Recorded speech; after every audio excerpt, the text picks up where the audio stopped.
దేనిని ప్రమాణంగా మాట్లాడిందో దాన్ని ప్రమాణంగా మాట్లాడాలి. అంతేకాని ఇప్పుడు ఎక్కడ కుదురుతుందండి అని మాట్లాడడానికి వీల్లేదు. వేదము ఏది చెప్పిందో దాన్ని అందుకోవడమే నీ ప్రయోజనం.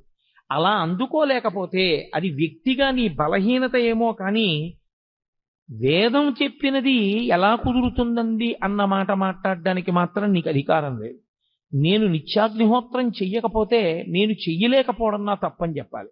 అంతేగాని నిత్యాగ్నిహోత్రం ఎక్కడ కుదురుతుందండి అన్న మాట నేను వాడడాన్ని మాత్రం శాస్త్రం అంగీకరించదు. నీ తప్పు నువ్వు అంగీకరించాలి. అంతేగాని వేద ప్రమాణము యొక్క సాధ్యాసాధ్యములను విచారణ చేసే అధికారము నీకు లేదు. ధర్మం అంటే ఒక్కటే లోకంలో.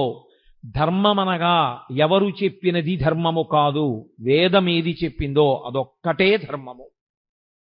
వ్యాస హృదయమంతా వ్యాసోచ్ఛిష్టం జగత్ సర్వం. వ్యాసుడి యొక్క ఎంగిలి ఈ లోకంలో వచ్చిన వాంగ్మయం అంతా. వ్యాసుని యొక్క హృదయమంతా ధర్మమే. ధర్మం ధర్మం ధర్మం. దానికోసమే ఆయన 18 పురాణములను ఇచ్చాడు, 4 వేదములను విభాగం చేశాడు, బ్రహ్మసూత్రములను ఇచ్చాడు. ఇన్ని ఇవ్వడానికి కారణం ధర్మాన్ని పట్టుకోండి. ధర్మం ఒక్కటే మిమ్మల్ని రక్షిస్తుంది. ధర్మం ఒక్కటే మళ్ళీ పునర్జన్మ లేకుండా కూడా చెయ్యగలదు. ఎవడు ధర్మాన్ని పట్టుకోబోయి ధర్మం పట్టుకున్నాననుకుని అధర్మాన్ని పట్టుకుంటున్నాడో వాడికి ధర్మము యొక్క ఫలితము పొందలేడు. అది కుదిరేటటువంటి విషయం కాదు. పైకి తాను ధర్మం పట్టుకున్నానని అనుకుంటున్నాడు, కానీ తాను పట్టుకున్నది ధర్మము కాదు. స్వధర్మో నిధనం శ్రేయ పరధర్మో భయావహ. తనకి కాని ధర్మం పట్టుకున్నవాడు తాను తరించలేడు. కాబట్టి ధర్మమే ప్రాతిపదిక. అందుకే ప్రారంభమే మంగళవాచకంగా దీన్ని తీసుకున్నారు వ్యాసుల వారంటే ధర్మశబ్దాన్ని తీసుకున్నారు. ధర్మక్షేత్రే కురుక్షేత్రే. కురుక్షేత్రమైనటువంటి ధర్మక్షేత్రంలో ఆ కురుపాండవులు ఇద్దరూ కూడా కలుసుకున్నారు. ఇక యుద్ధం ప్రారంభం అవ్వాలి. ఎవరి ధర్మం వారిది. లోకంలో ధర్మరాజు గారు ఎదురుగుండా కనపడినటువంటి పెద్దవాడు, వంశకర్త, మహానుభావుడు భీష్ముడు. భీష్మ ద్రోణాది మహాపురుషులకు నమస్కారం చేయడం కోసమని ధర్మరాజు గారు వెళ్ళారు. అర్జునుడు ఇరుపక్షముల మధ్యలో నిలబెట్టబడినటువంటి రథంలో నిలబడి ఉన్నాడు. కృష్ణ భగవానుడు అన్నాడు, అర్జున చూడొక్కసారి ఇరుపక్షములలో మోహరించిన సైన్యాన్ని చూడు. ఎందుచేత అర్జునుడే ప్రధానంగా రాక్షస సంహారము అంటే రాక్షసులే కురువీరుల వైపు ఉన్నారు, లేదా కురువీరులుగా ఉన్నారు.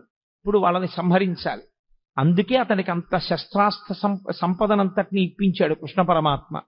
చూడవయా, ఒక్కసారి వాళ్ళతో యుద్ధం చేయాలి నువ్వు.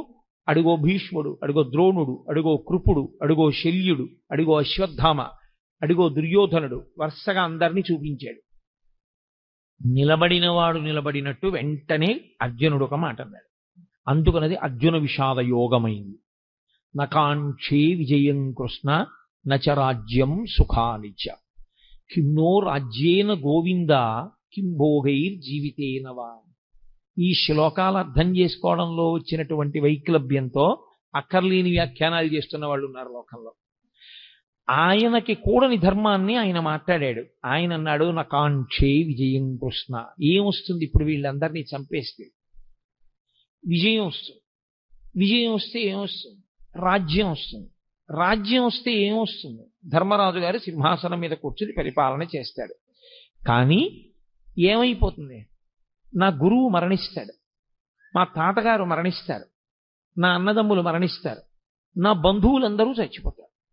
ఇంతమంది చచ్చిపోయినటువంటి నెత్తుటి కూడు మిగులుతుంది.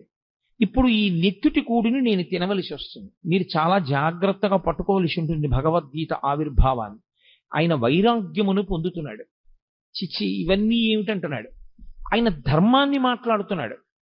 వీళ్ళందరినీ చంపడం ఎందుకని? కానీ ఆ ధర్మంలో వైక్లభ్యం ఉంది, అది దిద్దాలి ఇప్పుడు కృష్ణ పరమాత్మ.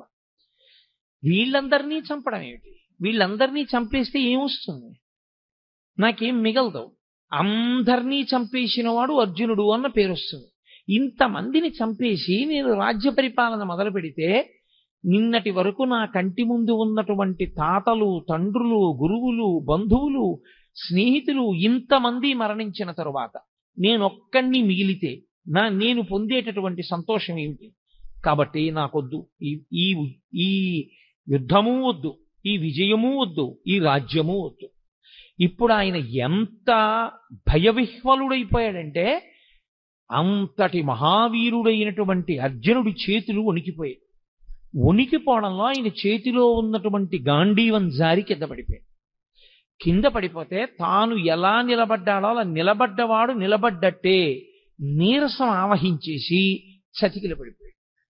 నీరసం ఆవహించి చతికిల పడిపోయాడు అంటే ఆయన శరీరంలో ఇప్పుడు ఏదో ఆరోగ్యపరమైన సమస్య తలెత్తలేదు. ఆయనకి శరీరంలో ఎంత ఆరోగ్యం ఉండాలో అంత ఆరోగ్యము ఉంది, ఎంత బలం ఉండాలో అంత బలము ఉంది. కానీ శరీరమునందుండవలసినటువంటి బలాన్ని, శరీరమునందు ఉన్నటువంటి ఆరోగ్యాన్ని ఏది పాడు చేసేసింది అంటే బలహీన పడిపోయినటువంటి మనస్సు పాడు చేసేసింది.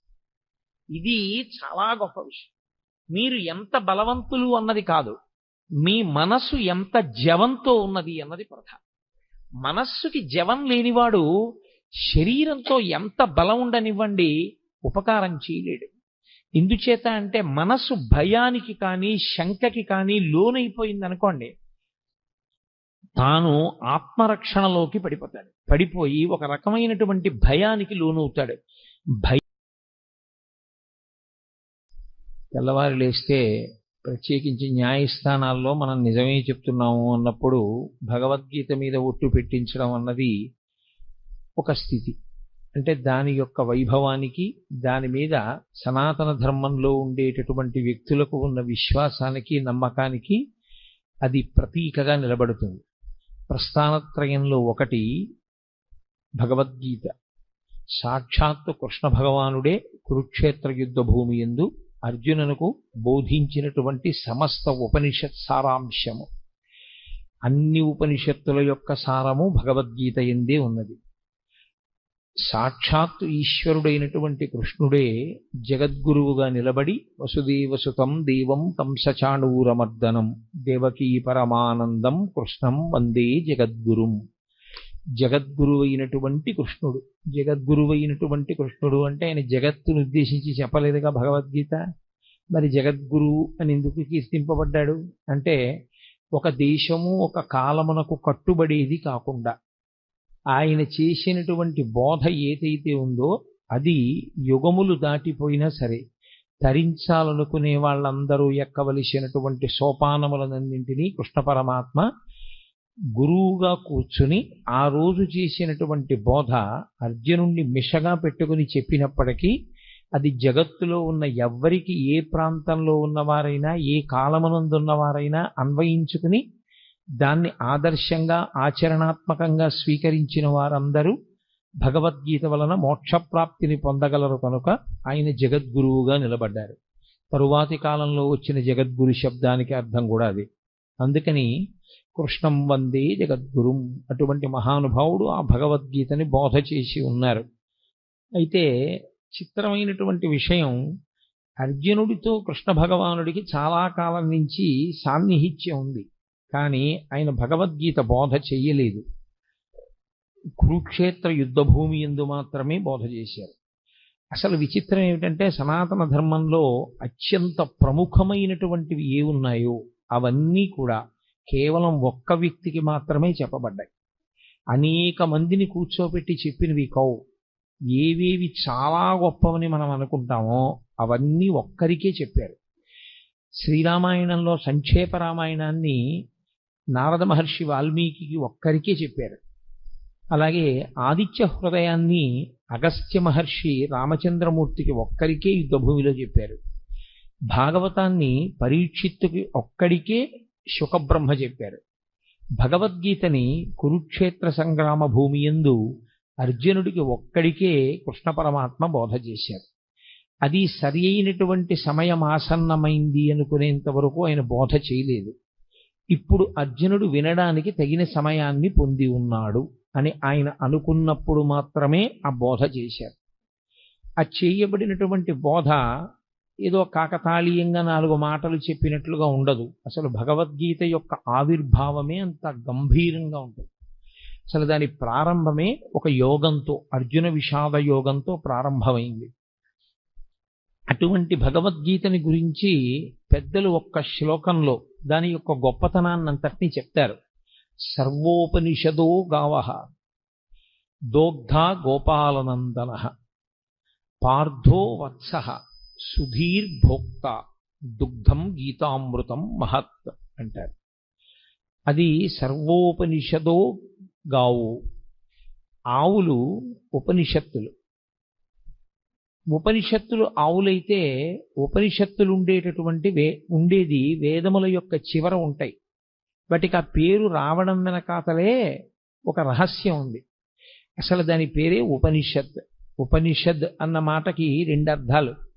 ఒకటి, ఉపనయనం అయిన తర్వాత గాయత్రీ మంత్రం చెయ్యడానికి కావలసిన అధికారము సిద్ధించిన తరువాత గురువుగారికి దగ్గరగా కూర్చుని బ్రహ్మజ్ఞానమును పొందేటటువంటి అవకాశాన్ని బ్రహ్మచారి పొందితే ఉపనిషద్. పక్కన కూర్చున్నాడు, పక్కన కూర్చుని ఉప శబ్దము చేత దగ్గరగా కూర్చుని గురువుగారి దగ్గర వినడానికి కావలసిన యోగ్యతని పొందడం ఉపనిషదే. షద్ జీర్ణం అవడం నా కానిది, జీర్ణము కానిది లోకంలో బ్రహ్మం ఒక్కటే. జీర్ణము కానటువంటి బ్రహ్మమునకు దగ్గరగా గురువుగారు తన యొక్క బోధ చేత తీసుకుని వెళ్ళడం కూడా ఉపనిషద్. అందుకే ఉపనిషత్తులన్నీ కూడా గురు శిష్య సంవాదంగా ఉంటాయి తప్ప అవి అనేక మందికి చేసిన బోధలు కవు. యోగ్యుడైనటువంటి శిష్యుడు మాత్రమే గురువుగారి దగ్గర నేర్చుకుంటాడు. ఆ యోగ్యత శిష్యుడు పొందాడు అని నిర్ధారించవలసింది లోకంలో ఇంకెవ్వరూ కాదు. అది ఒక్క గురువుకు మాత్రమే ఉన్న అధికారం. ఇతను ఈ స్థితిని పొంది ఉన్నాడు, ఇప్పుడు నేను బోధ చెయ్యవచ్చు అని గురువు ఎప్పుడు నమ్ముతాడో అప్పుడు మాత్రమే ఉపనిషత్ సారాంశమును బోధ చేస్తారు, లేదా అసలు ఉపనిషత్తుని బోధ చేస్తారు. అటువంటిది సమస్త ఉపనిషత్తుల సారమైనటువంటి భగవద్గీతని బోధ చేయడానికి ఏదో యోగ్యతని చూడవలసి ఉంటుంది కృష్ణ పరమాత్మ. అంతేకాని ఏ యోగ్యతాయోగ్యతలు లేకుండా ఇక్కడ ఏదో అడిగాడు ఇక్కడ చెప్పేస్తే బాగుంటుందని చెప్పింది కాదు యుద్ధ భూమిలో. అందుకే అది ఇంకొకరికి వినపడదు కూడా, ఒక్క అర్జునుడికే వినపడుతుంది. అది సర్వోపనిషదో గావో. ఆ ఆవులు ఉపనిషత్తులు. ఉపనిషత్తులన్నీ ఆవులుగా వచ్చి నిలబడితే దోగ్ధ గోపాల నందనః. నందనః అన్న శబ్దం కొడుక్కి వేస్తారు సాధారణంగా. కొడుక్కి వేసే శబ్దం నందనః. యశోదానందనః, దేవకీనందనః. అలా ఎవరికి నందనుడైతే వారికి ఆయన నందనుడు అంటే ఆనందమునిచ్చువాడు.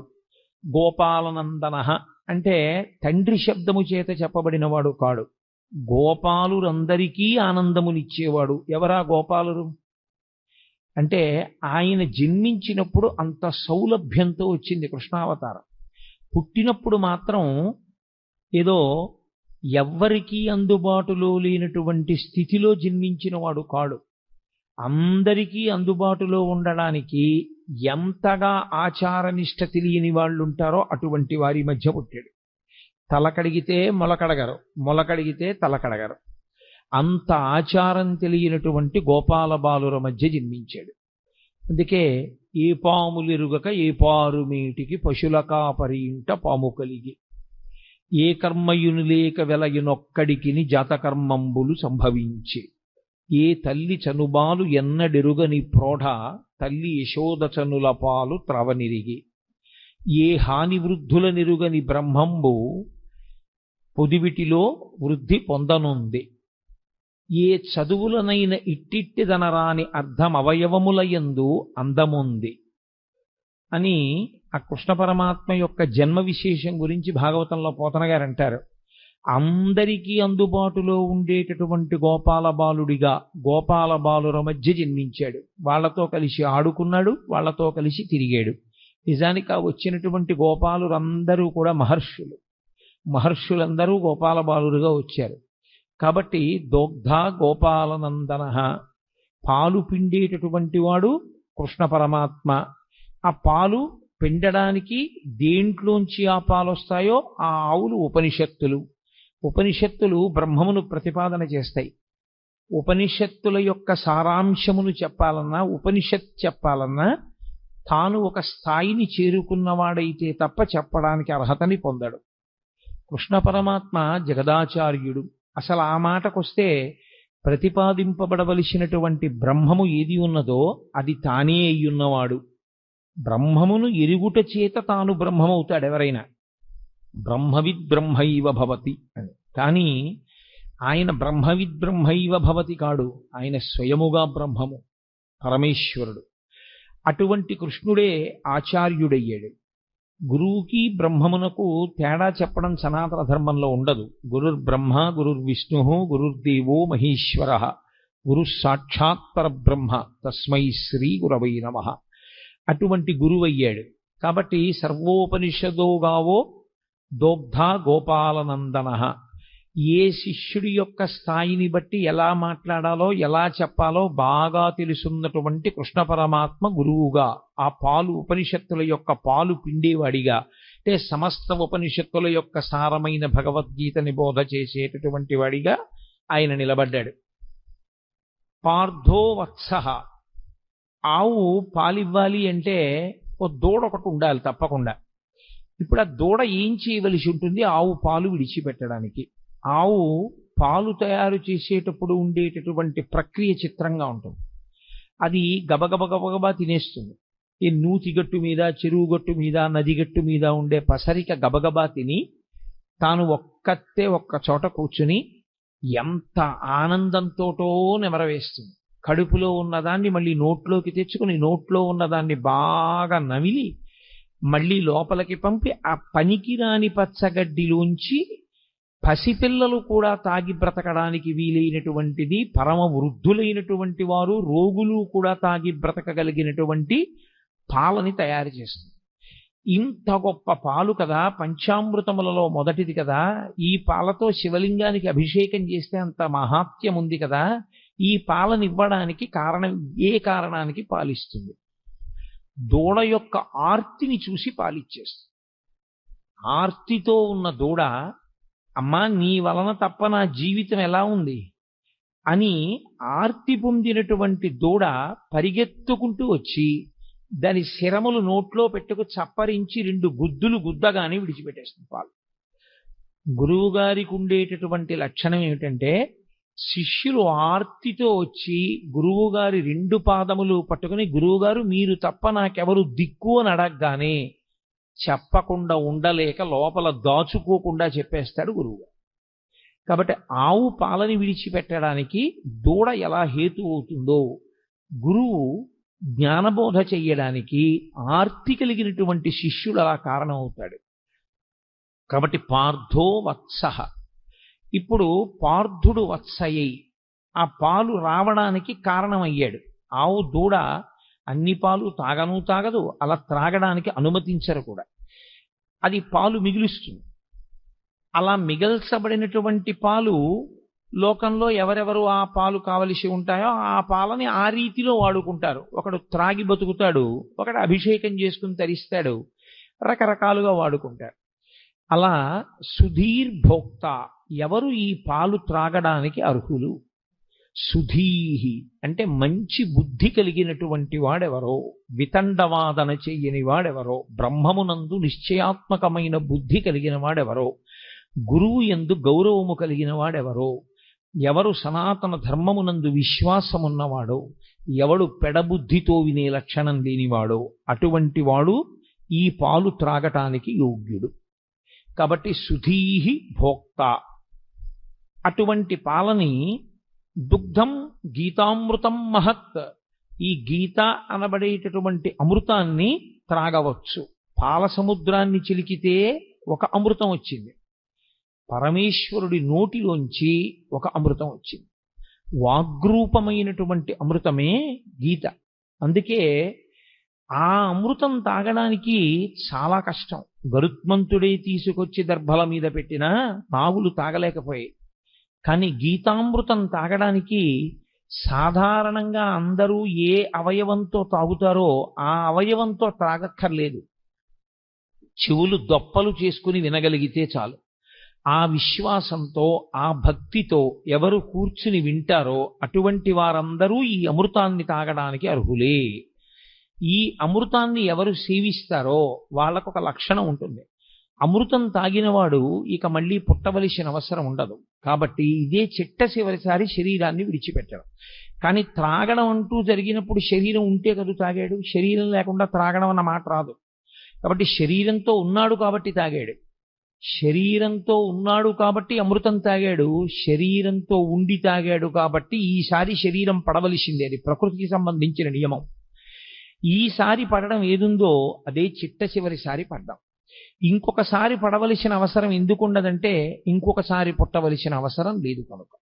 అంటే జనన మరణ చక్రము నుండి తప్పుకోవడమే అమృతము. ఆ అమృతము నోటితో తాగుతారు, దానికి అధికారము సిద్ధిస్తే. కానీ అలా అధికారం సిద్ధించి త్రాగారు అన్నవాళ్ళు మనకి కనపడరు. కానీ గీతామృతం తాగడానికి మాత్రం ఎల్లరూ యోగ్యులే. దేని చేత యోగ్యత? సుధీహి భోక్త, మంచి బుద్ధి కలిగిన వాడైతే, అటువంటి మంచి నిర్ణయం చేసుకున్నవాడైతే, మనస్సు మంచిదయ్యుంటే, భగవంతుడి గురించి మనం తెలుసుకోవాలనేటటువంటి చిత్తమాలిన్యము లేకుండా కూర్చోగలిగిన వాడైతే అటువంటి వాడు ఈ అమృతమును త్రాగటానికి అర్హుడు. కాబట్టి భగవద్గీత వింటే ఏమొస్తుంది? భగవద్గీత వింటే కొడుకు ఉద్యోగం వస్తుంది, భగవద్గీత వింటే కూతురికి పెళ్ళవుతుంది అని ఫలశ్రుతులు చెప్పకూడదు. భగవద్గీత వింటే ఏమవుతుంది అంటే అది బ్రహ్మ విద్య కనుక మళ్ళీ పుట్టవలసినటువంటి అవసరాన్ని తీసేస్తుంది. ఇంకా ఇంతకన్నా గొప్పది మనుష్యుడు కోరవలసినది వేరొకటి ఉండదు. కాబట్టి అంత గొప్ప శక్తిని ఈ గీతామృతము ఇవ్వగలదు. అందుకే పెద్దలు గీత గురించి చెప్తూ ఒక మాట చెప్తారు. గీతతో సమానమైనవి అంటూ ఉంటే లోకంలో ఇంకొక 3 మాత్రమే ఉన్నాయి. అందుకే గంగా, గీత, గాయత్రి, గోవింద ఈ 4 చతుర్గకార సంయుక్తే పునర్జన్మ న విద్యతే. గీత, గంగాచ, గాయత్రి, గోవిందీతి హృది స్థితే. ఎవరు ఈ 4ంటిని గుండెల యందు బాగా ఊంచుకుని నిలబెట్టుకుంటారో, మొదటిది గంగ. గంగని ఇక్కడ పెట్టుకోవడానికి ఏమి ఉండదు, గంగయందు స్నానం చేయాలి. గంగయందు స్నానం చేస్తే ఏమవుతుంది? గంగయందు స్నానం చేస్తే పాపములు నశించిపోతాయి. పాపములు నశించిపోతే మళ్ళీ చేయడా? గంగలోంచి బయటకు వచ్చాక చెయ్యడని నమ్మకం ఏం లేదు. కానీ గంగలో స్నానం చేస్తే వచ్చేటటువంటి ఫలితము ఉత్తర జన్మల యందు కనపడుతుంది. కానీ గీత అనబడేటటువంటి గంగని త్రాగినవాడు ఇప్పుడే ఇక్కడే మోక్షానికి అధికారాన్ని పొందుతాడు. 2, అది పరమేశ్వరుని యొక్క శిరస్సుకి తగిలి కింద పడడం వల్ల అంత శక్తిని పొందింది. భవాంగపతితంతోయం పవిత్రమితి పస్పృశు అంటారు వాల్మీకి మహర్షి రామాయణంలో. గంగ హిమవంతుని పెద్ద కూతురిగా పరమేశ్వరుని యొక్క శరీరాన్ని తాకి హిమాలయ పర్వతాల మీద పడి తాను అనేక మార్గములలో ప్రవహించి త్రిపథగా అయింది కాబట్టి గంగకి శక్తి వచ్చింది. ఈ గంగ సాక్షాత్తుగా పరమేశ్వరుడి నోటిలోంచి ఆవిర్భవించినటువంటి ఈ గంగ ఎప్పుడో ఏ జన్మలోనో ఫలితం ఇచ్చేది కాదు. ఈ జన్మలో ఇప్పుడే ఇక్కడే ఫలితం ఇవ్వగలిగినది గీతామృతమనబడేటటువంటి గంగ. కాబట్టి నిజానికి గంగ కన్నా గీత ఒక పైమెట్టు మీదే నిలబడుతుంది. గీత, గంగాచ, గాయత్రి. గాయత్రి ఉపనయనము చేసుకోవడానికి అధికారమున్న వాళ్ళందరూ గాయత్రి మహామంత్రాన్ని చేస్తారు. గాయత్రి మహామంత్రం అంత గొప్ప మంత్రం ఇక లోకంలో లేదు. అది మంత్రములకన్నిటికీ తల్లి అని పేరు దానికి. అందులో అడిగేది ఒకటే, ప్రచోదయాత్, మా బుద్ధులు ప్రేరేపింపబడుగాక ప్రేరేపింపబడుగాక ప్రేరేపింపబడుగాక అని అడుగుతూ ఉంటారు త్రిసంధ్యల యందు. కాబట్టి ఆ గాయత్రి బుద్ధిని మరల్చి ఈశ్వరుని యందు పెట్టి తాను తరించేటటువంటి అవకాశాన్ని గాయత్రి మాత ఇస్తుంది. గోవిందేతి, గోవిందుడు ఆ నామమే గొప్పది. ఎందుచేత అంటే భగవంతునికి మిగిలినటువంటి పేర్లు ఏమున్నాయో అవన్నీ బిరుదునామాలుగా వచ్చాయి. గోవిందనామం ఒకరు బిరుదునామంగా ఇచ్చింది కాదు, పరమేశ్వరుడు కష్టపడి సంపాదించుకున్న నామం. 7 రాత్రులు 7 పగళ్ళు గోవర్ధనోద్ధరణాన్ని చేసి చిటికెన వీల మీద పర్వతాన్ని ఎత్తి పట్టుకుని అందరినీ కాపాడితే, ఆయన్ని నమ్మకుండా వెళ్ళిపోయిన వాళ్ళని కూడా ఆయన పిలిచి మరీ కాపాడాడు గోవిందనామంతో. అది గోవిందనామానికి ఉన్న గొప్పతనం. అంత సౌలభ్యంలో ఉన్న అవతారం. అందుకే గోవింద అంటే ఈశ్వరుడు ఉలిక్కి పడతాట.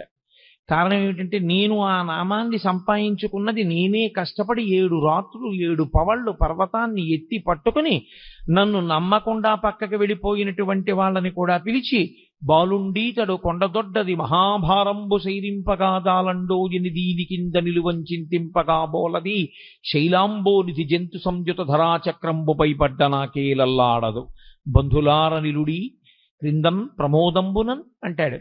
మీరు బెంగపెట్టుకోకండి, ఈ కొండ కింద పడదు. సమస్త బ్రహ్మాండం వచ్చి కొండ మీద పడిపోయినా కొండ కింద పడకుండా పట్టుకుంటాను. కాబట్టి రండి రండి అని నమ్మకం లేని వాళ్ళని కూడా పిలిచి కొండ కింద నిలబెట్టి 7 రాత్రులు 7 పగళ్ళు మనుష్యులను ఆవులను దూడలను కాసినటువంటి కారణం చేత, కాపాడిన కారణం చేత పరమేశ్వరుడు సంపాదించుకున్నటువంటి నామము గోవిందనామం. కాదు, గోవింద అంటే భూమిని కాపాడేవాడు, గోవింద అంటే వాక్కులకు అధిపతి అయినవాడు, గోవింద అంటే వాక్కును విస్తరించగలిగినటువంటి వాడు. వింద అన్న శబ్దానికి అర్థం తంతువుగా సాగడం. దూది పట్టుకుని ఇలా ఇలా ఇలా ఇలా ఇలా ఇలా తంతువు కింద తంతువులందు చేలమ విధంబున ఏ పరమేశమూర్తి ఎందింతయు ఒప్పు భంగి అంటారు పోతన గారు. పెద్ద పెద్ద దారాల కింద ఒక కండిలోంచి వెడితే దాన్ని తంతు అంటారు. తంతువు కింద విస్తరిల్లి లోపల పరబ్రహ్మము శబ్దము చేత ఆవిష్కరింపబడితే గోవింద అంటారు. అంతర్బహిష్య తత్సర్వం వ్యాప్య నారాయణ స్థిత. నామరూపాత్మకంగా కనపడేటటువంటి జగత్తు కాదని దాని లోపల జీవుడిగా ఉన్నటువంటి బ్రహ్మం ఎవరున్నారో వాడిని గుర్తించడానికి నామరూపాలని ఆధారం చేసుకుని విశ్వమునందు విశ్వనాథుణ్ణి చూడగలిగినటువంటి ప్రజ్ఞాపాఠవములు పెరగగలిగిన స్థితికి గోవింద అని పేరు.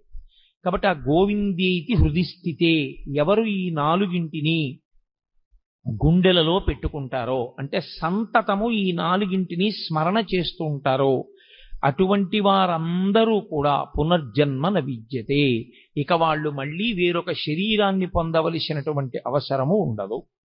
వాళ్ళు ఈ శరీరమే ఆఖరిసారి పడిపోవడం తప్ప వేరొకసారి శరీరము పడవలసిన అవసరం ఉండదంటే అసలు పుట్టనే పుట్టరు. అంత గొప్పవి ఈ 4. అంత గొప్పవైనటువంటి 4లో ఒకటి గీత. ఈ గీత ఆవిర్భవించినటువంటి విధానం చాలా ఆశ్చర్యకరమైనటువంటి స్థితిలో ఆవిర్భవించింది. మీకు తెలుసు, మహాభారతంలో ఎంత కాదు కాదు కాదు అని పక్కకి తీసుకెళ్లడానికి ప్రయత్నం చేసిన ఈశ్వరుని యొక్క అవతార ప్రయోజనమే రాక్షస సంహారము కనుక, ధర్మమును నిలబెట్టడం కనుక కురుక్షేత్రంలో కురుపాండవులు కలుసుకోవడం యుద్ధం కోసం అనివార్యమైంది. తీరా ఇద్దరూ వచ్చి కలుసుకున్నారు. ఇక యుద్ధం ప్రారంభం అవ్వాలి. ధర్మరాజు గారు పెద్దలకి నమస్కారం చేయడానికి వెళ్ళాడు. అంతవరకు అందులో ధర్మదోషమేం లేదు. వాళ్ళు కలుసుకున్నది కూడా ఎక్కడ అంటే ధర్మక్షేత్రే కురుక్షేత్రే, ధర్మక్షేత్రమైన కురుక్షేత్రంలో కలుసుకున్నారు. వ్యాస భగవానుడు గీతామృతాన్ని ప్రారంభం చేస్తూనే ధర్మ శబ్దంతో ప్రారంభం చేస్తాడు.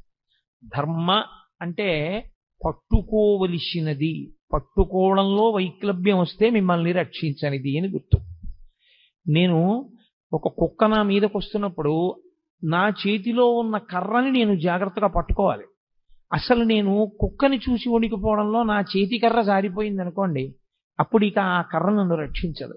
నేను పట్టుకుని ఉన్నంత కాలమే నన్ను రక్షిస్తుంది తప్ప పట్టుకోనికుండా ఉన్నది రక్షించేది కాకుండా పోయేది ఏది ఉంటుందో దానికి ధర్మం అని పేరు. అందుకే నేను తరచు మనవి చేస్తుంటాను, అమరకోశం ధర్మము అన్న మాటని వ్యాఖ్యానం చేస్తే ధ్రియతేవా జనైరితి ధర్మం.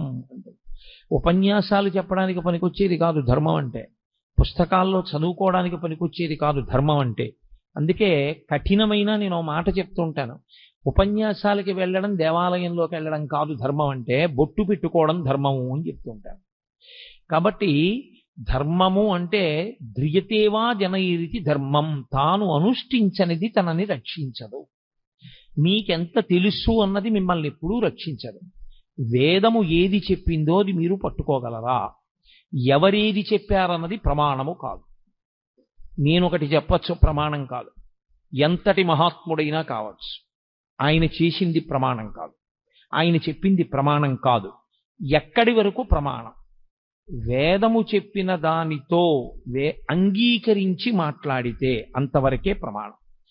వేదము చెప్పిన దాన్ని వ్యతిరేకించి మాట్లాడితే ఎక్కడ వరకు వేదాన్ని అంగీకరించి మాట్లాడాడో అక్కడ వరకు ప్రమాణవాక్కు మాట్లాడాడని, వేద వ్యతిరేకమైన మాట్లాడినదంతా కూడా దుస్తర్కం చేశాడని అంటారు. దుస్తర్కాస్తు విరమ్యతాం అంటారు శంకరాచార్యుల వారు. దుస్తర్కము చెయ్యవద్దు. వేదో నిత్యమధీయతాం తదుదితం కర్మస్వనుష్ఠీయతాం. వేదం ఎలా చెప్పిందో అలాగే చెయ్యాలి. వేదము దేనిని ప్రమాణంగా మాట్లాడిందో దాన్ని ప్రమాణంగా మాట్లాడాలి. అంతేకాని ఇప్పుడు ఎక్కడ కుదురుతుందండి అని మాట్లాడడానికి వీల్లేదు. వేదము ఏది చెప్పిందో దాన్ని అందుకోవడమే నీ ప్రయోజనం. అలా అందుకోలేకపోతే అది వ్యక్తిగా నీ బలహీనత ఏమో కానీ వేదం చెప్పినది ఎలా కుదురుతుందండి అన్న మాట మాట్లాడడానికి మాత్రం నీకు అధికారం లేదు. నేను నిత్యాగ్నిహోత్రం చెయ్యకపోతే నేను చెయ్యలేకపోవడం నా తప్పని చెప్పాలి. అంతేగాని నిత్యాగ్నిహోత్రం ఎక్కడ కుదురుతుందండి అన్న మాట నేను వాడడాన్ని మాత్రం శాస్త్రం అంగీకరించు. నీ తప్పు నువ్వు అంగీకరించాలి. అంతేగాని వేద ప్రమాణము యొక్క సాధ్యాసాధ్యములను విచారణ చేసే అధికారము నీకు లేదు.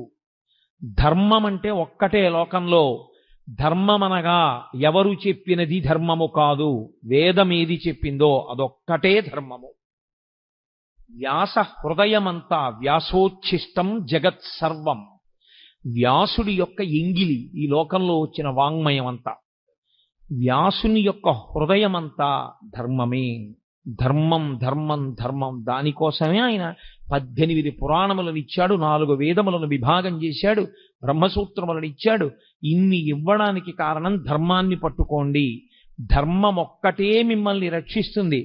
ధర్మం ఒక్కటే మళ్ళీ పునర్జన్మ లేకుండా కూడా చెయ్యగలదు. ఎవడు ధర్మాన్ని పట్టుకోబోయి ధర్మం పట్టుకున్నాననుకుని అధర్మాన్ని పట్టుకుంటున్నాడో వాడికి ధర్మము యొక్క ఫలితము పొందలేడు. అది కుదిరేటటువంటి విషయం కాదు. పైకి తాను ధర్మం పట్టుకున్నానని అనుకుంటున్నాడు, కానీ తాను పట్టుకున్నది ధర్మము కాదు. స్వధర్మో నిధనం శ్రేయ పరధర్మో భయావహ. తనకి కాని ధర్మం పట్టుకున్నవాడు తాను తరించలేడు. కాబట్టి ధర్మమే ప్రాతిపదిక. అందుకే ప్రారంభమే మంగళవాచకంగా దీన్ని తీసుకున్నారు వ్యాసుల వారంటే ధర్మశబ్దాన్ని తీసుకున్నారు. ధర్మక్షేత్రే కురుక్షేత్రే. కురుక్షేత్రమైనటువంటి ధర్మక్షేత్రంలో ఆ కురుపాండవులు ఇద్దరూ కూడా కలుసుకున్నారు. ఇక యుద్ధం ప్రారంభం అవ్వాలి. ఎవరి ధర్మం వారిది. లోకంలో ధర్మరాజు గారు ఎదురుగుండా కనపడినటువంటి పెద్దవాడు, వంశకర్త, మహానుభావుడు భీష్ముడు. భీష్మ ద్రోణాది మహాపురుషులకు నమస్కారం చేయడం కోసమని ధర్మరాజు గారు వెళ్ళారు. అర్జునుడు ఇరుపక్షముల మధ్యలో నిలబెట్టబడినటువంటి రథంలో నిలబడి ఉన్నాడు.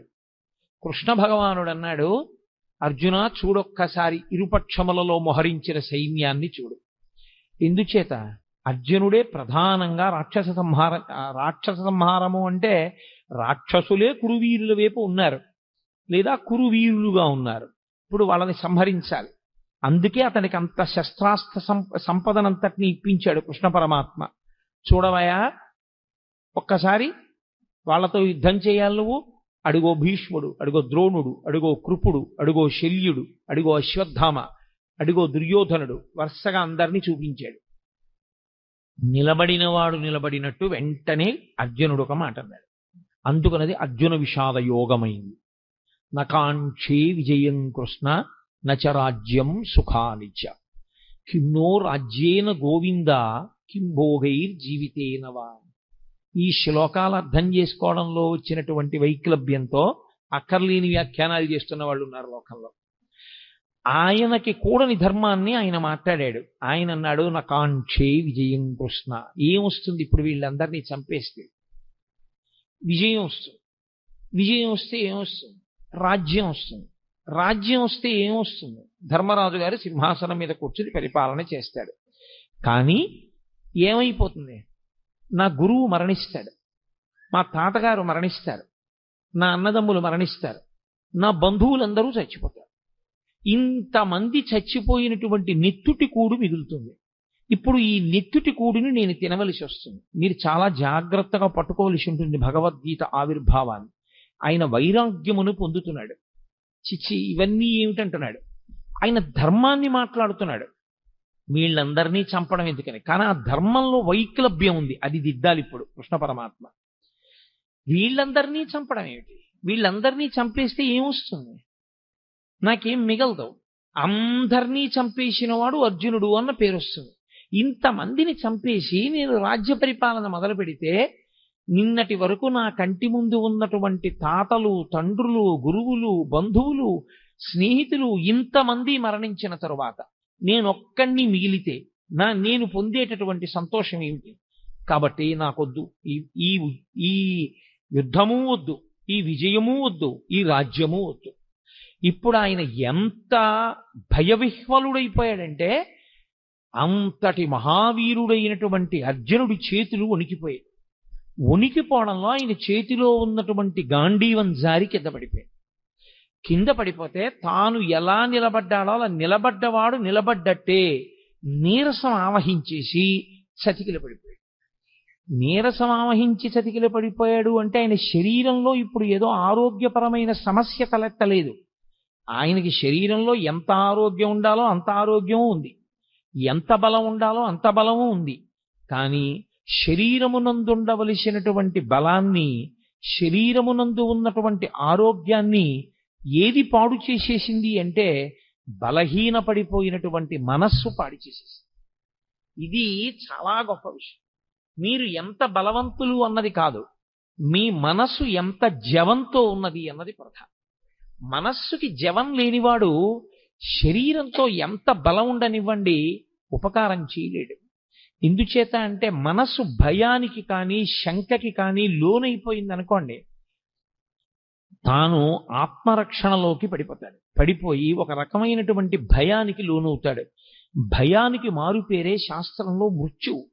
మృత్యు సమయమునందు ఎలా ఆలోచనలు పొసగవో భయవిహ్వలుడైనటువంటి వ్యక్తికి కూడా సరి అయిన ఆలోచన విధానం రాదు.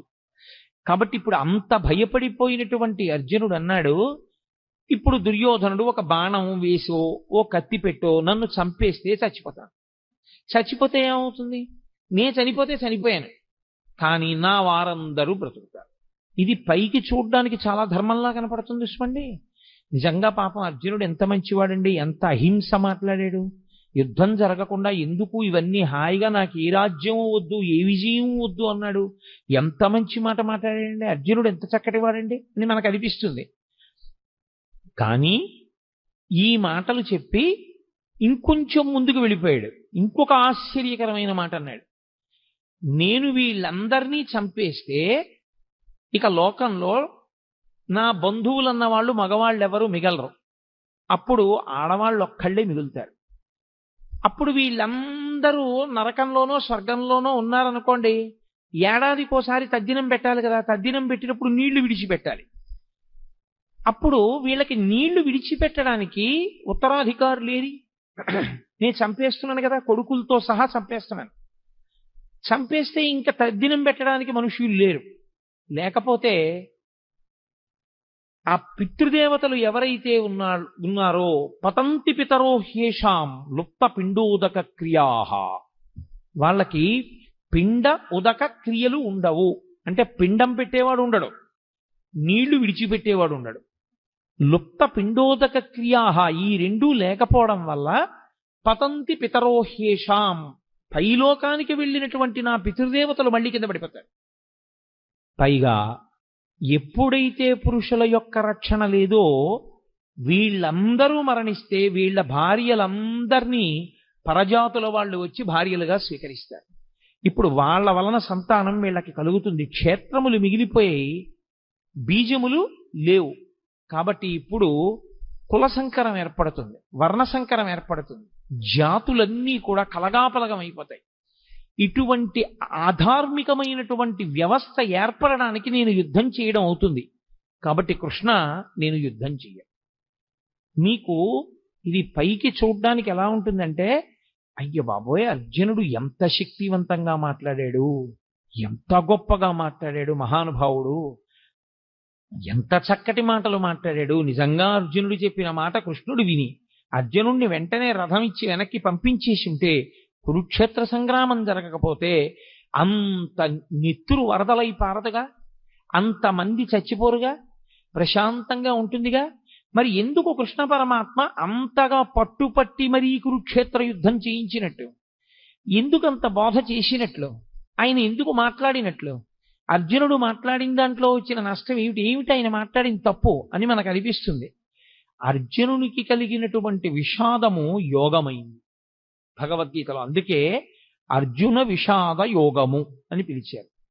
యోగ అంటే భగవద్గీతలో కృష్ణ భగవానుడే చెప్పాడు, యోగ కర్మసు కౌశలం. కర్మసు కౌశలం అంటే చేయవలసినటువంటి పనిని కౌశలముతో, అంటే శాస్త్రవిహితముగా, ప్రతిఫలాపేక్షారహితముగా, కర్తవ్యతా బుద్ధితో చేసినటువంటి వాడెవడో వాడు కౌశలముతో చేసినవాడు. తాను చెయ్యవలసినది ఒకటి ఉంటుంది లోకంలో, శాస్త్రము చేత విధింపబడినది. శాస్త్రము ఏది చెయ్యాలని విధించిందో అది చెయ్యడమే తన యొక్క కర్తవ్యము. అలా కాకుండా నిత్తికొత్తికున్నది ఏదుందో అది బాధ్యత. బాధ్యత కుంగ తీసేస్తుంది మనిషిని, కర్తవ్యం మెట్లెక్కిస్తుంది. కాబట్టి తాను చెయ్యవలసింది తాను చెయ్యాలి. క్షత్రియుడికి అంతఃపురాలు ఇచ్చారు, రాజభోగాలు ఇచ్చారు, పరిపాలన చెయ్యమని ఇచ్చారు. దేని కొరకు? క్షత్రియుడు మంచం మీద చచ్చిపోవడం అత్యంత హేయమైన విషయంగా చూసింది శాస్త్రం. ఆనాటికి ఉన్నటువంటి వ్యవస్థ అటువంటిది. ఆయన 10 మందిని రక్షించాలి.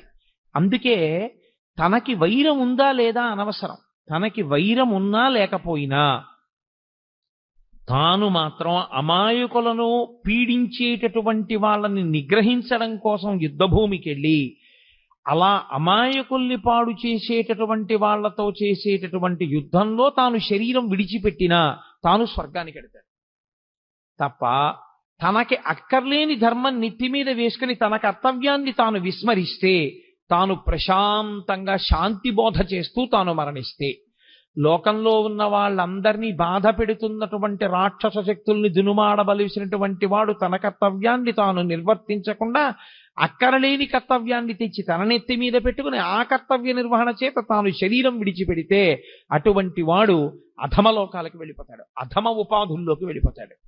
కాబట్టి ఎవరు చెయ్యవలసినటువంటి కర్తవ్యాన్ని వాళ్ళు చెయ్యవలసి ఉంటుంది. ఇప్పుడు అర్జునుడికి వచ్చినటువంటి పెద్ద వైక్లభ్యం ఎక్కడొచ్చిందంటే, ధర్మము అన్నదాన్ని ఒకదాన్ని పట్టుకున్నాడు. సంపడం తప్పు, అందులో సందేహం లేదు. భూతదయ అన్ని ధర్మములలోకి గొప్ప ధర్మం, నిష్కారణంగా చంపకూడదు. కానీ ధర్మమును నిలబెట్టడం కోసం ధర్మాన్నే పాడు చేస్తున్న వాళ్ళు ఎవరున్నారో అటువంటి వాళ్ళని సంహరించి ధర్మాన్ని నిలబెట్టవలసినటువంటి కర్తవ్యం క్షత్రియుడిది. అసలు తాను చెయ్యవలసిన ధర్మాన్ని, తన కర్తవ్యాన్ని తాను విస్మరించి తాను అక్కర్లేని ధర్మాన్ని ఒకటి నెత్తి మీద పెట్టుకున్నాడు. ఇక్కడ వచ్చింది సమస్య అంతా. అక్కరలేని వైరాగ్యాన్ని నెత్తి మీద పెట్టుకుని అక్కరలేని విషయాన్ని తాను అన్వయం చేసుకుని తాను చెయ్యవలసిన అవసరం లేని పని తాను చేస్తానని, తాను చెయ్యవలసిన పనిని తాను చెయ్యనని భీష్మించుకోవడం చేత తాను పాడవడమే కాకుండా ఇప్పుడు లోకంలో అధర్మం నిలబడకుండా చెయ్యవలసిన వాడు అలా చెయ్యకపోతే అధర్మము విచ్చలవిడిగా పెరిగిపోతుంది. కనుక తద్దోషము అర్జునుడికి రాకుండా మళ్లీ ధర్మాన్ని నిలబెట్టడానికి ధర్మం విషయంలో అతను ఎక్కడ పొరపాటు పడుతున్నాడో ఆ పొరపాటుని దిద్దవలసి ఉంది. అది అడ్డుపెట్టి మాట్లాడుతున్నది అర్జునుణ్ణి. కానీ అసలు మన ధర్మం ఏమిటి, మనం ఏం చెయ్యాలి, మనం ఎందుకు పాడవుతుంటాం, మనకి మళ్ళీ మళ్ళీ ఎందుకు పునర్జన్మ కలుగుతూ ఉంటుంది, ఈ రహస్యాలన్నీ తెలుసుకోవాలనుకుంటున్నటువంటి వాడికి కృష్ణుడు చేసినటువంటి భగవద్గీత బోధని వినడం తప్ప, దాన్ని ఆచరణలోకి తెచ్చుకోవడం తప్ప తప్పించుకోవడానికి పునర్జన్మని వేరొక మార్గం మాత్రం ఉండదు. అందుకే ఆనాడు అర్జునుడికి చెప్పడం అన్నది మిష. కానీ మనం కూడా అందరము అటువంటి కురుక్షేత్రంలోనే నిలబడతాం. మనందరికీ కూడా ధర్మం విషయంలో మీమాంస, ధర్మం విషయంలో అనుమానం. ఏం చెయ్యాలో తెలియదు, ఏం చెయ్యకూడదో తెలియదు. చెయ్యకూడనివన్నీ తాను ఎత్తుకుంటాడు. అసలు తాను చెయ్యవలసింది తాను చెయ్యడు. ఎలా తరిస్తాడు? తాను తరించలేడు దానివల్ల. అందుకని నీవేది చెయ్యాలో తెలుసుకొని నువ్వు అది చెయ్యడంలో నువ్వు నైపుణ్యాన్ని సాధించాలంటే, అటువంటి కౌశలమును నువ్వు పొందాలంటే, ఆ కౌశలము చేత నువ్వు యోగమును పొందాలంటే అనేన యుజ్యతే ఇది యోగ అంటాడు పతంజలి. అనేకముగా ఉన్నవి ఒక్కటిగా మారి ఆ ఒక్కటిగా నువ్వు నిలబడి ఒకటి యందు ప్రవేశించి ఒకటిగా అనుభవాన్ని పొంది రెండవది లేదు కనుక భయాన్ని పొందకుండా శరీరాన్ని విడిచిపెట్టగలిగినటువంటి సాక్షి మాత్రపు శక్తిని నువ్వు పెంపొందించుకొనగలిగితే దానికి యోగమని పేరు.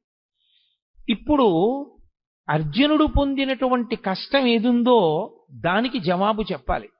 చిత్రం ఏమిటంటే 1వ అధ్యాయం మొత్తం మీద అర్జున విషాద యోగంలో కృష్ణ భగవానుడు ఎక్కడా మాట్లాడాడు. ఎందుచేత అంటే ఎవడికి ధర్మం విషయంలో అనుమానం ఉందో, ఎవడు పొరపాటు జీవితం గడుపుతున్నాడో, ఎవడు ఈ అయోమయంలో ఉన్నాడో వాణ్ణి ముందు తనకున్న అయోమయం అంతా మాట్లాడినివ్వాలి. అందుకని ముందే నోరు నొక్కేశారనుకోండి, అసలు నన్ను చెప్పనిస్తే కదండి అంటాడు.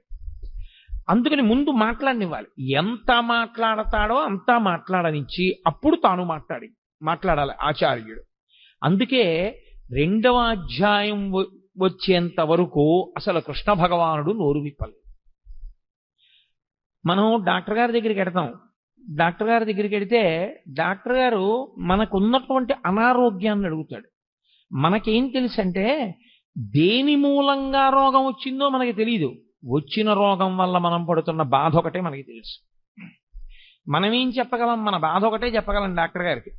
ఏమిటో డాక్టర్ గారు సాయంకాలం అయ్యేటప్పటికి జ్వరం వచ్చేస్తుందండి, పొద్దున్న తిన్నది జీర్ణం అవుతుంది, రాత్రి 7 గంటలు 6 దాటిందంటే ఇంకా ఒళ్ళు వేడెక్కుతుంది, ఏది తిన్నా జీర్ణం అవ్వదు సరికదా, వాంతి అయిపోతుందండి, రాత్రిపూటే ఉంటుంది. వీడు బాధ ఒకటే చెప్తూ ఉంటాడు.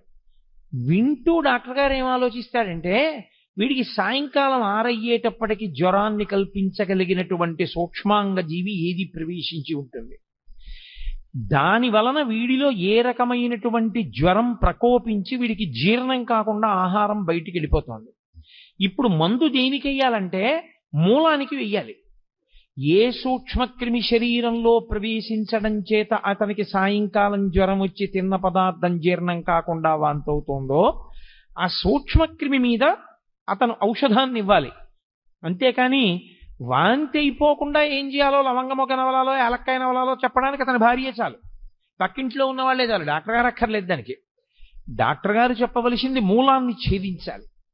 అర్జునుడు మాట్లాడితే అర్జునుడు మాట్లాడిన మాటల వెనక ఛేదింపబడవలసినటువంటి మూలాల్ని కృష్ణ పరమాత్మ పట్టుకున్నాడు. ఇది అందుకే భవద్భీషిణి అయింది.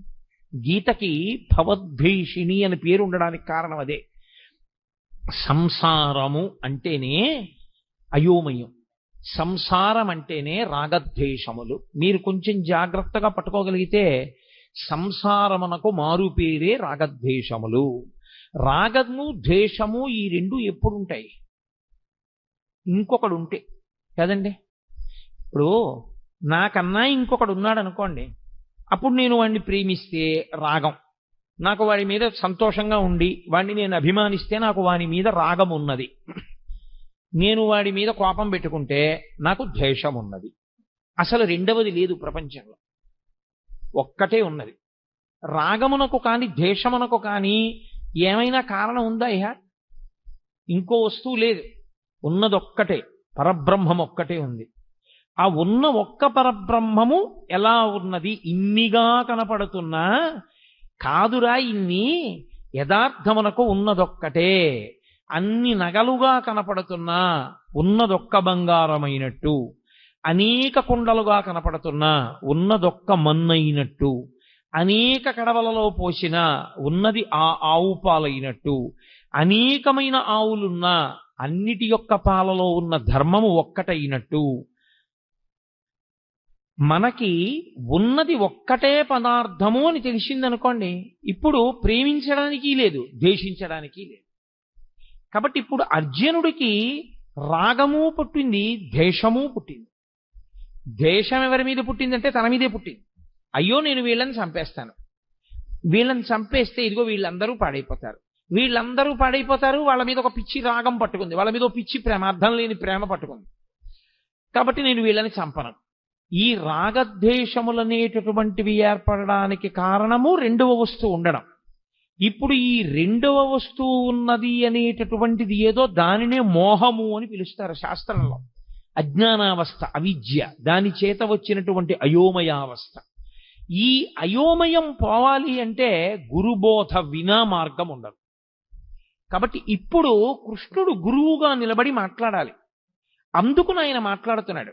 ఇప్పుడు కృష్ణుడు మాట్లాడితే ఏమవుతుంది? అర్జునుడికి ఏ మోహము తనకున్నదని తనకి తెలియదో అది పోయిందని తెలుస్తుంది. తనకి ఉన్నప్పుడు ఇది ఉంది, అందుకు ఇలాంటి ఆలోచనలు వచ్చాయని తెలియదు.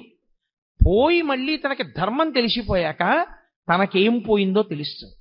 అందుకే గీత అంతా అయిపోయిన తర్వాత నీకేమర్థమైంది అని అడిగాడు. నాకు భగవద్గీత అర్థమైందని చెప్పలేదు. నష్టో మోహ స్మృతిర్లబ్ధ. నేను ఏ మోహము, ఏ అజ్ఞానము, ఏ అవిద్య నన్ను పట్టుకుందో అది పోయింది. నాకు ఏది ఇంత పూర్వం తెలిసి ఉన్నదో అది ఇప్పుడు మళ్ళీ నాకు తెలిసి వచ్చింది. అంటే జ్ఞానము మీద కమ్ముకున్నటువంటి మేఘములు ఎగిరిపోయి ఈ స్థితి మళ్ళీ నువ్వు బోధించడం చేత నాకు కుదిరింది. అందుకని ఇప్పుడు అర్జునుడు అవధి లేనటువంటి అజ్ఞానంతో మాట్లాడేశాడు. మాట్లాడి మాట్లాడి మాట్లాడి మాట్లాడి తనే పెంచేసుకున్నటువంటి బెంగ ఇదంతా. ఇది చాలా చిత్రమైనటువంటి లక్షణం. సాగిపోయినంత కాలం బాగుంటుంది. ఏదైనా ఒక సమస్య వచ్చేందనుకోండి, ఆ సమస్య వచ్చేటప్పటికీ తానుగా నిలబడి కర్మఫలాన్ని అనుభవించేసేయగలిగినటువంటి శక్తి అందరి యందు ఉండడం సాధ్యమయ్యే విషయం కాదు. చాలా చాలా కష్టం. అక్కడికి వచ్చేటప్పటికీ గిజగిజగిజలాడిపోయి ఖచ్చితంగా ద్వైతీభావంలోకి వెళ్ళిపోతాడు. వాడు నేను రెండు భావాలు వస్తాయి. అభిమానము చేత కాని ద్వేషము చేత కాని వచ్చేస్తుంది అది. ఈ వచ్చినప్పుడు మాట్లాడటమే చాలా కష్టం. అక్కడ ఆ భావనల నుంచి శిష్యుణ్ణి పైకెత్తి స్వధర్మం దగ్గర నిలబెట్టాలి. మళ్ళీ ఏది ధర్మమో దాని యందు నిలబెట్టాలి. అది నిలబెడుతున్నాడు ఆయన. ఇప్పుడు ఆయన నిలబెట్టడంలో ఒక్క అర్జునుడు కాదు అలా నిలబడేది. గీత చదువుకుంటున్న వాళ్ళందరూ అటువంటి ధర్మక్షేత్రంలో, అటువంటి కురుక్షేత్రంలో నిలబడ్డవాళ్ళే. మనం అందరం కూడా రాగము ద్వేషము ప్రతి క్షణం. చిత్రం ఏమిటంటే రాగము శాశ్వతముగాను ఉండదు, ద్వేషము శాశ్వతముగాను ఉండదు. ఒకప్పుడు మీరు అపారమైన రాగముతో ఉన్న వ్యక్తి మీరు అపారముగా ద్వేషించే వ్యక్తి, మీరు అపారముగా ద్వేషించే వ్యక్తి మీరు అపారముగా ప్రేమించే వ్యక్తి మారిపోతుంటుంది. ఇప్పుడు రాగము ద్వేషము మారడానికి వ్యక్తియా కారణము, మనస్సా కారణము? ఏది తనకి అనుకూలమో అది జరగకపోవడం చేత ద్వేషం వచ్చింది, ఏది తనకి అనుకూలము కాదో అది జరగడం వల్ల ద్వేషం వచ్చింది. ఇప్పుడు ఈ రాగద్వేషములు రెండూ పోవడానికి అవిద్య పోవాలి. ఈ అవిద్య పోవాలి అంటే అది గురువు గారు మాట్లాడితే తప్ప శిష్యుడికి పోదు. కాబట్టి ఇప్పుడు ఏం చేస్తాడంటే అవిద్యలో విడుతున్నవాడు విశేషమైన చిత్తభ్రాంతికి, చిత్తమాలిన్యానికి, భయానికి లోనైపోతాడు. ఈ భయానికి అంతుండదు. ఇంకా ఎంత భయంతోటో వెర్రిముర్రి ఆలోచనలు అన్నీ పెరిగిపోతుంటాయి. ఈ పెరిగిపోతూ వెళ్ళిపోతూ ఉండడం అనేటటువంటిది అర్జునుడి విషయంలో ఎక్కడ వరకు వెళ్ళిపోయిందంటే, అదిగో పైనుంచి పితృదేవతలు పడిపోతారు, వాళ్ళకి పిండాలుండవు, ఉదక క్రియలుండవు. ఆ తరువాతి కాలంలో వాళ్ళ భార్యల యందు జన్మించేటటువంటి సంతానం అంతా కూడా కులసంకరం అయిపోతుంది. ఇంతమందిని చంపేసి నాకెందుకు ఈ నిత్యుడి కూడు, ఇన్నిన్ని పెద్ద మాటలు మాట్లాడేస్తున్నాడు, అక్కర్లేనివన్నీ మాట్లాడేస్తున్నాడు. మాట్లాడనిచ్చాడు, బాగా మాట్లాడనిచ్చాడు. ఇంత అర్జునుడు ఏమైపోయాడో తెలుసా అండి?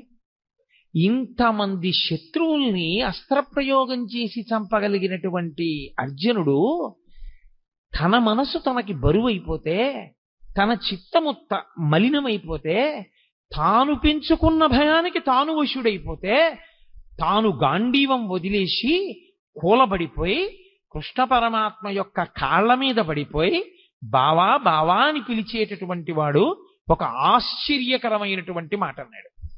నేను నీకు శిష్యుణ్ణి అని. మాం త్వం ప్రపన్నః, నేను నిన్ను శరణాగతి చేస్తున్నాను. నువ్వు ఏం చేయాలో తెలుసా? శిష్యుడనైన నన్ను ఉద్ధరించాలి. నాకు మార్గం తెలియట్లేదు. ఇదే అతను చేసిన చాలా మంచి పని. ఏమైనా ఉంటే అర్జునుడు ధర్మక్షేత్రమైన కురుక్షేత్రంలో చేసినటువంటి ఈ పని వల్ల భగవద్గీత పుడుతోంది. ఈ పని వల్ల గీతామృతం వస్తోంది. ఈ పని వల్ల వచ్చినటువంటి గీతామృతం కాలంతో దేశంతో సంబంధం లేకుండా మానవాళిని తరింపచేస్తూనే ఉంది. మాట్లాడి మాట్లాడి మాట్లాడి మాట్లాడి మాట్లాడి ఇంకా నేను మాట్లాడనయా, మాట్లాడిన కొద్దీ భయం ఎక్కువైపోతోంది. ఇంకా భయం వైపుకే పెడుతున్నాయి కానీ ఆలోచనలు నేను బయటికి రాగలనన్న ఆలోచన అసలు నాకు రావట్లేదు. కాబట్టి మీరు వినా నాకు శరణ్యము లేదు. గురువు గారి కాళ్ళ మీద పడిపోయి నేను ప్రపన్నుడను అంటే నేను శరణాగతి చేస్తున్నాను, మీరు నన్ను స్వీకరించి నా యొక్క బాధనంతటినీ పోగొట్టండి. ఇప్పుడు అసలు నేనేం చెయ్యాలి నాకు అర్థం కావట్లేదు అన్నాడు. ఎవరు? యుద్ధం చేస్తానని వచ్చినవాడు.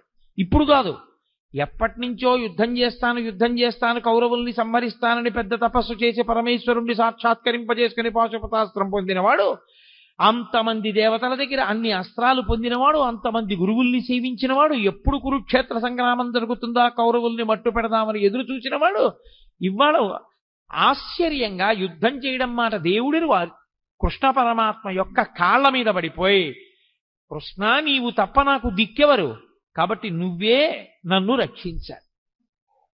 ఆయన మాట్లాడడం మొదలుపెట్టాడు. ఆయన మాట్లాడుతూనే ప్రారంభం ఏమన్నా తెలుసా అండి? ఆయన మాటలకున్నటువంటి గమ్మత్తు ఏమిటంటే ఆయన మాట మొదలు అదే, భగవద్గీతలో ఆయన మాట చివర అదే. ఆయన అసోత్యానన్వశోచస్త్వం ప్రజ్ఞావాదాంశ్చ భాషసే గతాసు నగతాసూంశ్చ నానుసూచంతి పండితాః. అశోచ్యానన్వశోచస్త్వం అంటూ ప్రారంభం చేశాడు. ఏడవవద్దు, శోకము వద్దు, అసలు ఈ దిక్కుమాలిన ఏడుపన్నది మొదట మాని. భగవద్గీత వింటే వచ్చేది ఏమిటి? ఏడవడం పోతుంది. భగవద్గీత ప్రారంభంలో కృష్ణ పరమాత్మ ఏ శ్లోకంతో ప్రారంభం చేశారో అదే శ్లోకంలో ఉన్న అదే తాత్పర్యంతో అదే ధర్మంతో అదే మాటతో భగవద్గీత పూర్తి. సర్వధర్మాన్ పరిత్యజ్య మామేకం శరణం వ్రజ అహం త్వా సర్వపాపేభ్యో మోక్షయిష్యామి మా శుచ. ఏడవవద్దు, శోకించవద్దు. అసలు శోకము తప్పు. శోకమన్న మాటకు అర్థం లేదు. శోకించడానికి కారణము లేదు. దేనికి శోకిస్తావు? దేనికి ఏడుస్తున్నావు నువ్వు? అసలు నువ్వు ఏడవడానికి కారణం ఏమిటి? పైగా ఏడిచేటప్పుడు ఎలా మాట్లాడుతున్నావు? అశోచ్యానంద్వశోచస్త్వం ప్రజ్ఞావాదాంశ్చ భాషసే. వాత పెట్టి మాట్లాడాడు. ఒక గురువు ఎలా మాట్లాడాలో అలా మాట్లాడాడు. ప్రజ్ఞావాదాంశ్చ భాషసే. 4 పుస్తకాలు జరిగితే మాట్లాడడం అనుకుంటున్నావా? లేకపోతే ఏదో నీ బుద్ధికి తోచింది మాట్లాడడం అనుకుంటున్నావా? ఏమిటి పెద్ద పెద్ద మాటలు మాట్లాడుతున్నావు? ధర్మం అంటున్నావు, యుద్ధం చేయనంటున్నావు, నేను చంపేస్తానంటున్నావు, నేను చంపేస్తే వీళ్ళు చచ్చిపోతారంటున్నావు, పతంతి పితరో హ్యేషాం లుప్త పిండోదక క్రియా అంటున్నావు, ఉత్తరగతుల గురించి మాట్లాడుతున్నావు, కుల సంకరం గురించి మాట్లాడుతున్నావు. ఏమిటివన్నీ? నువ్వు మాట్లాడగలిగిన మాటలు అనుకుంటున్నావా? నీకు తెలిసి మాట్లాడుతున్నాను అనుకుంటున్నావా? వీటికి ఏడవవలసిన వాడివి నువ్వు అనుకుంటున్నావా? అసలు ఏడవవలసిన అవసరం ఒకటి ఉందనుకుంటున్నావా లోకంలో? అశోచ్యానన్వశోచస్త్వం ప్రజ్ఞావాదాంశ్చ భాషసే గతాసు నగతాసూంశ్చ నానుసూచంచి పండితాః. అసలు పండితుడైన వాడు ఏడవడు. తీర్పిస్తూ ప్రారంభం చేశాడు ఆయన. ఎవడు ఏడవడు? పండితుడు ఏడవడు. పండితుడు అంటే 4 పుస్తకాలు చదువుకున్నవాడు, 3 శ్లోకాలు బట్టి పట్టినవాడు కాడు. పండాహ అంటే ఆత్మజ్ఞానం ఉన్నవాడు. అందుకే పోతన గారికి సహజ పండితుడని పేరు. ఆయన మహానుభావుడు. అందుకే శ్రీకైవల్య పదంబు చేరుటకునై చింతించదన్ లోకరక్షయికారంభకు భక్తపాలన కళా సంరంభకున్ దానవోద్రేక స్తంభకు కేళిలోల విలస దృగ్జాల సంభూత నానా కంజాత భవాండ కుంభకు మహానందాంగనాఢింబకున్నని చెప్పుకున్నాడు. శ్రీకైవల్య పదంబు చేరుటకునై పునరావృత్తిరహిత శాశ్వత శివ సాయుధ్య స్థితి కొరకు నేను భాగవతాన్ని ఆంధ్రీకరిస్తున్నానన్నాడు. కాబట్టి ఎవరు ఆత్మజ్ఞానము కలిగిన వారో వాళ్ళు అసలు ఏడవరు. ఏడవడానికి కారణం ఎందుకు? ఈ శరీరం పోతుందని ఏడుస్తున్నావా? మళ్ళీ వెంటనే శరీరం వస్తుంది. ఇది పడిపోగానే ఎంతోసేపు పట్టదు శరీరం రావడానికి.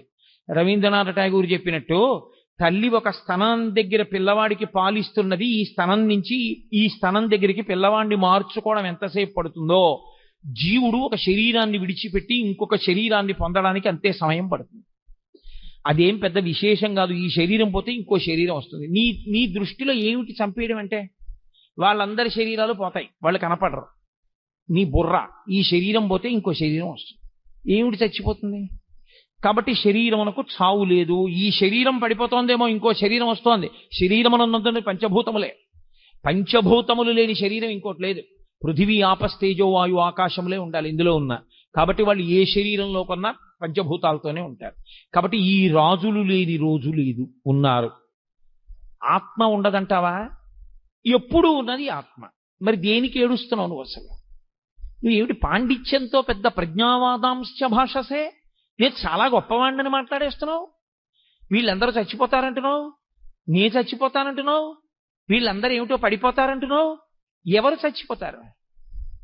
నేను మీతో మనవి చేశా, వైద్యుడు మూలానికి మందిచ్చినట్టు మూలానికి మందిస్తూ ప్రారంభం చేశాడు. అంత గంభీరంగా ఉంటుంది గురువు గారి కంఠం. అంటే గురువాణి అంటే సింహస్వప్నము. మిగిలిన పెట్టలు కుయ్యచ్చు, కాకులు కుయ్యచ్చు, పందులు అరవచ్చు, పిల్లులు అరవచ్చు. అరణ్యంలో ఏ జంతువు భయపడదు. సింహం బయటికి వచ్చి అరిచిన తరువాత అరవగలిగిన జంతువు ఉండదు, వెళ్ళిపోవలసిందే ఎక్కడికైనా, తప్ప ఇక నిలబడవు. ఆచార్యుడు వచ్చి మాట్లాడిన తర్వాత మాట్లాడగలిగిన సమర్థత ఉన్నవాడు ఇంకొకడు ఉండడు. ఆచార్యులకు ఆచార్యుడు జగద్గురువు అయినటువంటి శ్రీకృష్ణ భగవానుడు వచ్చి మాట్లాడిన తర్వాత ఇక మాట్లాడడానికి ఏముండదు. అందుకే అంత గంభీరంగా ప్రారంభం చేశాడు.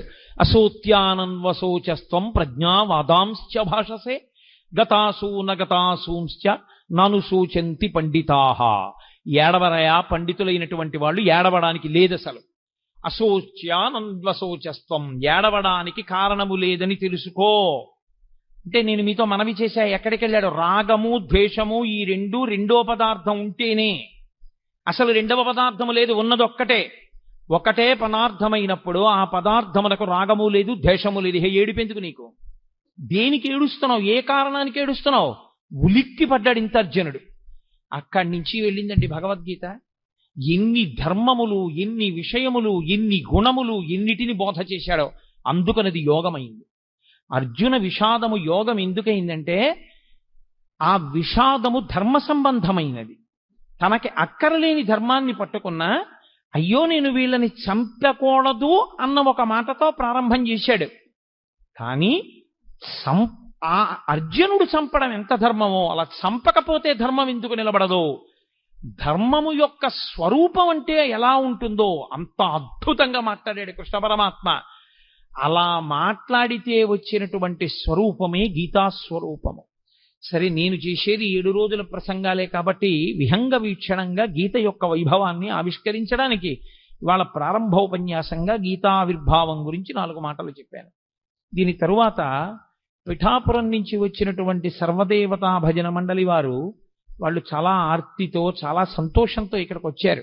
వాళ్ళు చక్కటి భజన చేసేటటువంటి లక్షణం ఉన్నవారు. కాబట్టి దయచేసి మీ అందరూ అలాగే కూర్చునుంటే ఇప్పుడు ఆ భజన కార్యక్రమం ప్రారంభం అవుతుంది. మళ్ళీ రేపు సాయంకాలం 6:30 ఉపన్యాసాన్ని పునఃప్రారంభిస్తాను. మంగళాశాసనపరైః మదాచార్య పురోగమైః సర్వైశ్చ పూర్వైరాచార్యైః సత్కృతాయాస్తు మంగళం.